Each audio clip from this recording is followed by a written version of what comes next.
Tweet करके यह स्थगित करने का आश्वासन दिया गया है, आप इसको 100% सही मानते हैं या अभी भी इसके पीछे कुछ रहस्य है? क्योंकि 5 राज्य में चुनाव होने वाले हैं, कहीं उसकी भी कुछ मंशा तो नहीं है इसके साथ? मैडम, छात्र हैं ये, सरकार बनाते हैं तो सरकार को उखाड़ फेंकने की क्षमता भी रखते हैं, इस बात को याद रखिएगा। अगर ये चुनावी हथगंडा के आधार पर ऐसा किया गया है तो भी हम लोग को वेट फॉर वॉच करना चाहिए, थोड़ा देखना चाहिए। और नहीं तो फिर जब आप न रहने के बावजूद कह रहे हैं कि हम लोग शिक्षा माफिया हैं, हम लोग भड़का रहे हैं, हम लोग सब कुछ कर रहे हैं, तो ऐसी परिस्थिति में जब ये चुनाव के बाद 2024 में चुनाव होना है ना, 2024 चुनाव है, तो निश्चित रूप से अगर ये छात्रों के साथ धोखा देने की बात मुझे नहीं लगता कि है, और थोड़ा सा विश्वास करना भी चाहिए क्योंकि लोकतंत्र है। अब विश्वास करें, उसके बाद थोड़ा सा इंतजार कर लें। कुछ इसके बाद कुछ हुआ तो क्या आप एक्शन लेने के लिए तैयार हैं? शिक्षा के एक्शन लेने के लिए तैयार है कि 2000%? इसके बाद भी अगर किसी तरह का कोई सकारात्मक फैसला विद्यार्थियों के पक्ष में नहीं आता है तो सारे के सारे शिक्षक उनके साथ थे, हैं और रहेंगे। शर्त है अहिंसा, अहिंसा, अहिंसा। एक गांधी अहिंसा के बल पर देश को आजाद करा सकता है, तो इतने शिक्षक मिलके अहिंसा के बल पर छात्रों के साथ मिलके अपना हक नहीं मांग सकते हैं। 100% तैयार है हम। लेकिन के लिए तैयार है, FIR भी होने वाला है। किस पर? टॉप कोचिंग सेंटरों को जो है टारगेट किया जा रहा है, क्योंकि वही लोग का जो बात है वो विद्यार्थी मान रहे हैं, उनकी बात को सुन रहे हैं। तो क्या रहमान सर भी जेल जाने के लिए तैयार हैं? 2000 बार फांसी पर चढ़ने के लिए तैयार हैं। भेज दीजिए ना हमको, जेल में भेज दीजिए, लेकिन कम से कम बच्चों के साथ इंसाफ तो कर दीजिए। कहिए आपको पकड़ने की भी जरूरत नहीं पड़ेगी, जहाँ बोलेगा वहाँ चले आएंगे। लेकिन शर्त है कि क्यों रोटी मांगना गुनाह है, नौकरी मांगना गुनाह है। 2 करोड़ की बात आप कर रहे थे, कोई 23 लाख की बात कर रहा था, कोई कह रहा था कि पहला सिग्नेचर में हम 10 लाख रिजल्ट दे देंगे। सारे के सारे लोग चुप हैं, तो शिक्षक क्यों चुप रहेगा? छात्र की नज़र में भी गिरे, अपने करियर की नज़र में भी गिरे। चारों तरफ शिक्षक, सारे के सारे शिक्षक तैयार हैं। और सारे के सारे शिक्षक, सुन लीजिए वंदना जी, स्पष्ट रूप से मैं बोल रहा हूँ कि एक शिक्षक जेल नहीं जाएगा। अगर एक शिक्षक को जेल हो गया तो हम सारे के सारे शिक्षक खुद ब खुद जेल में जाएंगे। ये खुल्ला मैं बोल रहा हूँ, क्योंकि शिक्षक किसी भी परिस्थिति में प्रत्यक्ष या परोक्ष तोड़ फोड़ की बात नहीं करते हैं, छात्रों के हित की बात करते हैं। हर शिक्षक चाहता है कि उसका रिजल्ट हो, और हर शिक्षक चाहता है कि उसके बच्चे को चोट न लगे। हिंसा गलत है, गलत था, गलत रहेगा। अहिंसा के बल पर हम लोग जीतेंगे, जीतेंगे, जीतेंगे। छात्रों के हित की बात करते हैं। हर शिक्षक चाहता है कि उसका रिजल्ट हो, और हर शिक्षक चाहता है कि उसके बच्चे को चोट न लगे। हिंसा गलत है, गलत था, गलत रहेगा। अहिंसा के बल पर हम लोग जीतेंगे, जीतेंगे, जीतेंगे। लेकिन हमको ऐसा लग रहा है कि जैसे ये जो ट्वीट करके स्थगित करने का किया है वो कुछ सही नहीं लग रहा है। कहीं लग रहा है कि मुंह बंद कराने के लिए ही इसको किया गया है। खैर, इस पर जो भी बातें हैं, पहले तो रहमान सर को ढेर सारा धन्यवाद कि शिक्षक के पक्ष को इतने अच्छी तरीके से रखे हैं।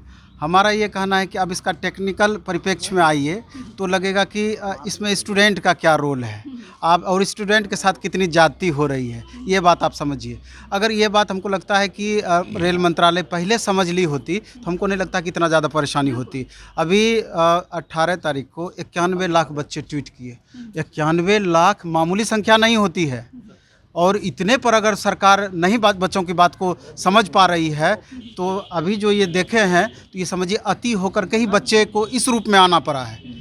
ना किसी टीचर का वहाँ पर जोर था, टीचर कितना लाख समझाते रह जाते तब भी बच्चे मानने के लिए तैयार उस परिस्थिति में नहीं होते, और नहीं माने तभी इस तरीका का आंदोलन हुआ। हमारा ये कहना है कि बच्चे क्या डिमांड कर रहे थे? बच्चे डिमांड कर रहे थे कि लेवल वाइज जो पीटी के बाद का चीज़ था, मेंस के बाद का चीज़ था, आप शुरू में क्यों इम्प्लीमेंट किए?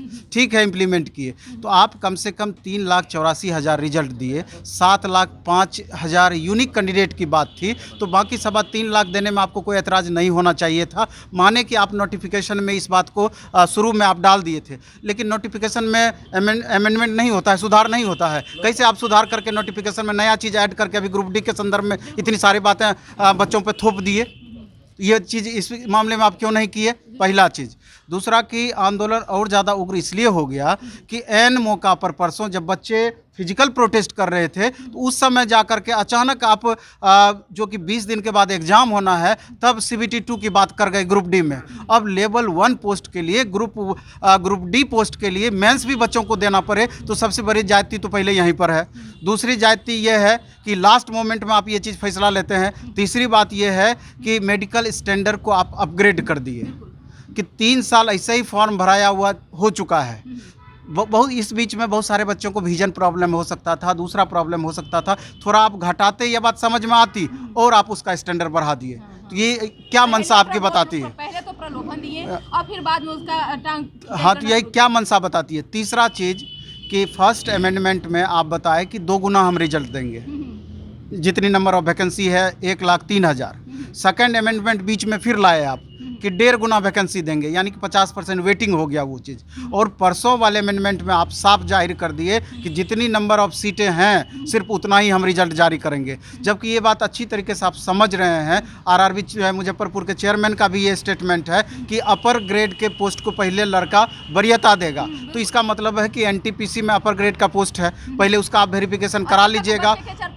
4-5 जगह रिजल्ट, तो वो तो अलग चीज़ है, वो तो अलग 4-5 जगह बच्चा ज्वाइन नहीं करेगा। उसमें क्या है कि पोस्ट ऑफ प्रीफरेंस वहाँ दिया हुआ है। पहले अपर ग्रेड वाले पोस्ट को लिया जाएगा, उसके बाद दूसरे पोस्ट को, तीसरे पोस्ट, इस क्रम में वेरिफिकेशन करेगा, इसलिए वो सारा भर जाएगा। उस पर हम नहीं जाते हैं। हम ये ग्रुप डी के संदर्भ में कहना चाहते हैं कि आखिर जी 90% बच्चा दोनों जगह कॉमन है, तो क्या लगता है वो 35,000 जो बच्चे हैं उसका 35,000 जब फाइनल हो जाएगा, उस बच्चे का ग्रुप डी में फाइनल नहीं होगा।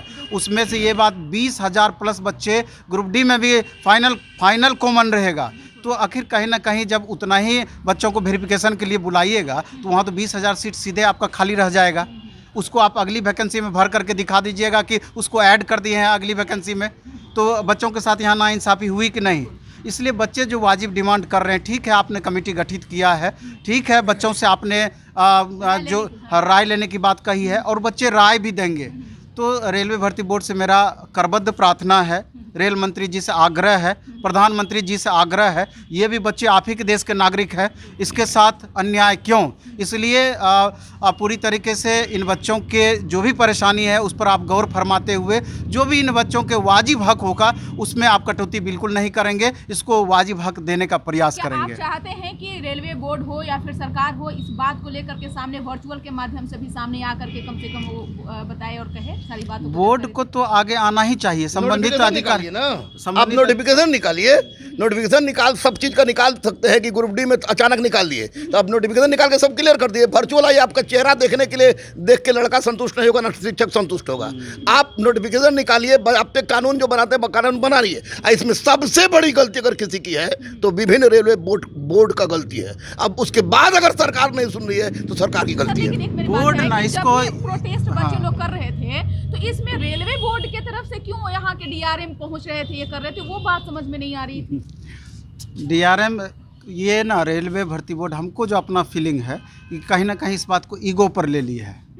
नहीं तो ईगो पर अगर नहीं, हाँ, बैक होने में उनको परेशानी हो रही है, तो आप लास्ट मोमेंट में CBT 2 कर सकते हैं, तो ये छोटा सा बदलाव आप क्यों नहीं कर सकते हैं? ये आपके ईगो को नहीं दिखा रहा है? तो इस पर हम ज़्यादा नहीं बोलना चाहेंगे। सारे बच्चे समझते हैं, हर कोई इस बात को समझ रहे हैं। अब तो नेशनल मीडिया में ये बातें सारी आ गई है, समझने वाले सब बात को समझ रहे हैं, और हमको लगता है कि उचित जो इसमें न्याय होगा वो बच्चों को मिल पाएगा। लेकिन एक जो बच्चों को अभी अरेस्ट किया गया है, हम चाहते हैं कि सर उस बात को रखें। देखिए, सबसे बड़ी बात तो मैं बता दूं कि बच्चे पास जो DRM है या डिस्ट्रिक्ट मजिस्ट्रेट गए, SSP गए, तो विधि व्यवस्था बनाना उनका काम है, वो जाएंगे ही, कभी भी जाएंगे जब भी। इसलिए मैं कह रहा हूँ कि हिंसा मत करें। दूसरी सबसे महत्वपूर्ण बात कि बहुत सारे बच्चों को आपने गिरफ्तार कर लिया है, किसी का हाथ में 13 को टाका है, मार के फाड़ दिया है, आपने FIR लॉन्च कर दिया है। अरे भैया, अपराधी है ये, आतंकवादी है ये। उनके साथ कम से कम आप लाइए, उनको रहम कीजिए, बच्चे हैं, चेतावनी देकर छोड़ दीजिए। लेकिन जो असामाजिक तत्व रेलवे पटरी कबार रहा है, रेल में डब्बा में आग लगा रहा है, उस पर 2000% एक्शन लीजिए और जो सजा देना हो दीजिए। लेकिन मासूम बच्चों के साथ और बेचारा सीधा साधा शिक्षकों पर लांछन लगा के अपना ठिकरा दूसरे के सर पर फोड़ने का प्रयास मत कीजिए। प्रभु बहुत विश्वास से आपको चुन के लोगों ने भेजा था, आपने कहा था 2 करोड़ देंगे, आपने तो सबकी ज़िंदगी बर्बाद कर दी, तो आप उसके लिए उत्तरदायी कौन है? इसलिए 100% छात्र को न्याय मिलना चाहिए और कमेटी के गठित करने का कोई मतलब नहीं था। लेकिन आप दे देते 7.5 लाख रिजल्ट दे देते, आप ग्रुप डी में से पहले वाला प्रावधान था वही रहने देते, लेकिन आपने गठित कर दिया है तो ठीक है, चलिए हम उसके लिए मानते हैं और बच्चों से यही रिक्वेस्ट कर रहे हैं कि बच्चों किसी भी परिस्थिति में हिंसा समस्या का निराकरण नहीं हो सकता है, तोड़फोड़ कार्रवाई में भाग मत दीजिए, क्योंकि आपका दिशा दशा भटक जाएगा और वैसी परिस्थिति में आपको आपकी डिमांड पूरी नहीं होगी। आप असामाजिक तत्व से बच कर रहिए और प्रशासन से हाथ जोड़कर विनती कर रहे हैं कि जिन बच्चों की अरेस्टिंग हुई है, जिन बच्चों पर FIR लॉन्च हुआ है, उन बच्चों को से पर FIR हटाइए और उन बच्चों को मुक्त कीजिए चेतावनी देकर। असामाजिक तत्व अगर पकड़े जाते हैं जो रेलवे लाइन कबाड़ने में, रेल जलाने में, उन पर जो कार्रवाई करें उससे कोई मतलब नहीं, लेकिन बच्चों को अविलंब रिहा किया जाए। मिलेंगे? क्यों नहीं मिलेंगे? बच्चा हम लोग कहे तो कहीं नहीं मिलेंगे भाई। अगर मेरे मिलने जाएंगे आप?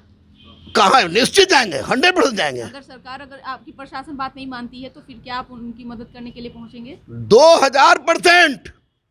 2000% गुरु हैं हम, बिल्कुल। और गुरु का कर्तव्य होता है कि अपने बच्चों की समस्या को रखे।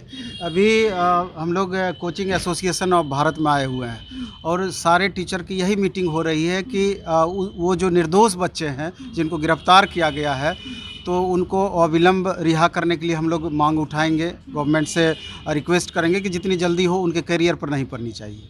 नवीन सर, एक मिनट, लास्ट दोनों से है, जाते जाते उन बच्चों से आप क्या कहना चाहेंगे? क्योंकि पूरा आम जीवन भी जो है वो अस्त व्यस्त हो चुका है, इस तरीके से जो हालात बन चुके हैं। हमको लगता है इस पर बोलने की ज़रूरत नहीं है। रहमान सर शुरू में ही बोल दिए हैं कि पूरी तरीके से अहिंसात्मक तरीके से आप अपनी बात को रखें। और एक रेलवे मौका दिया है, रेलवे जो अभी कमेटी गठन करने की बात बोली है, थोड़ा सा उसको भी पॉजिटिव लेते हुए उस पर भी आप विचार करने का प्रयास करें, वेट एंड वॉच वाली स्थिति रखें। अगर आपको लगेगा कि नहीं रेलवे सही कर रही है तो फिर ये प्रोटेस्ट की ज़रूरत क्यों है?